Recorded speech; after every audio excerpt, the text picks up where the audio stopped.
Hey guys, come over here by the fire. What is it, Mom? I've got a story to tell you. This is one that was told to me by my mother, who was told by her mother, who was told by her mother, who was told by her mother, who was told by her mother. And this is called No More Huntin' on Sunday Night. What's it about, Mom? This story is about a man who disobeyed God's law. Ooh, let's hear it. Elijah Warren was a pioneer who lived in a log cabin with his wife and children in the woods of Kentucky during the 1800s. During this time, men had to go hunting to provide food for their families, and no one loved to hunt more than Elijah Warren. His body ached at the thought of hunting raccoons and squirrels, rabbits, birds, and deer. Elijah would hunt day and night if his wife would let him. But because there was always so many chores to do while it was daylight, Elijah would have to wait to track his prey until after supper most evenings. Hey, this isn't scary. Yeah, when's the good stuff coming? Just wait and see. Men and women were God-fearing during this time period, and they would toil and labor from sunup to sundown every day. However, like the Lord, they would worship and rest on the seventh day. So you could count on Elijah Warren to be out hunting every night of the week, except Sunday. That is, until word got around about a black panther stalking in the woods. When Elijah caught wind of the giant cat, it didn't take long for him to forget about his chores, his family, or the Lord. Although Elijah's wife pleaded with him to stay nearby the house, Elijah was determined to slay the panther. He went hunting on Monday night, Tuesday night, Wednesday night, Thursday night, Friday night, and Saturday night.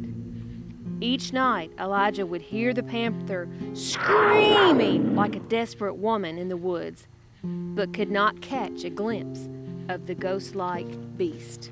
Does he ever kill the panther? We'll get to that.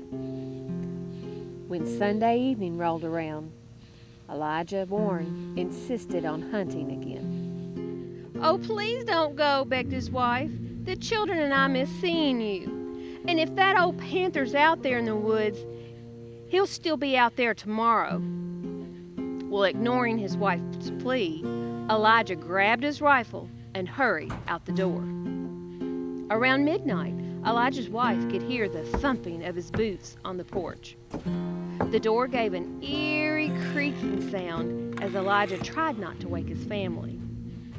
"Did you see anything tonight?" whispered his wife.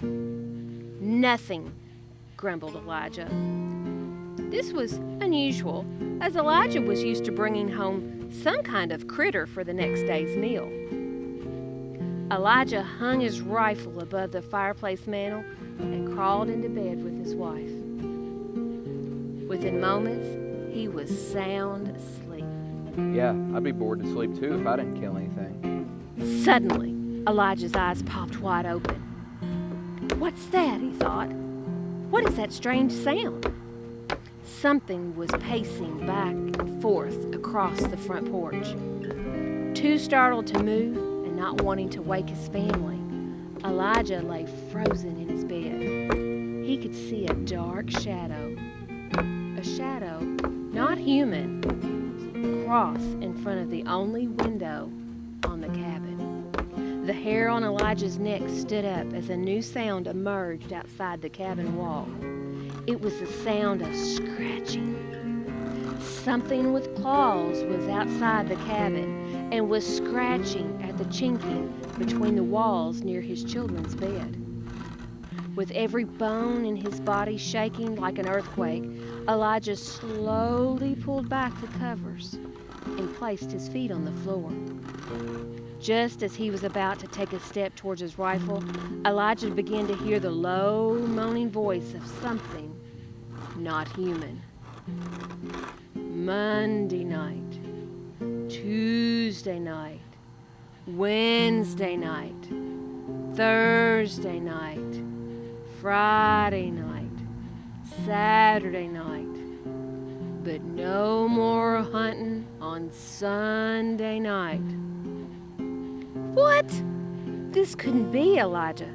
Just could not believe his ears. He shook his head and turned towards the mantel again. Monday night, Tuesday night, Wednesday night, Thursday night, Friday night, Saturday night, but no more hunting on Sunday night. The voice was growing louder as the scratching away at the chinking was getting louder. Elijah could hear pieces of the mortar hitting the ground, and suddenly a large chunk of the hard gray mortar fell on a child's bed. A black paw shot through the opening, and its claw grabbed the children's quilt, and it began pulling it off the bed. As one of Elijah's young daughters began to awaken, Elijah screamed, "No!" and grabbed an axe that was propped up behind the door. With everything in his might, Elijah swung at the black paw. Blood drenched the quilt as it fell to the floor. Elijah's wife sat up in bed and screamed, "My babies!" Elijah ran to the front door and swung it open with all his might.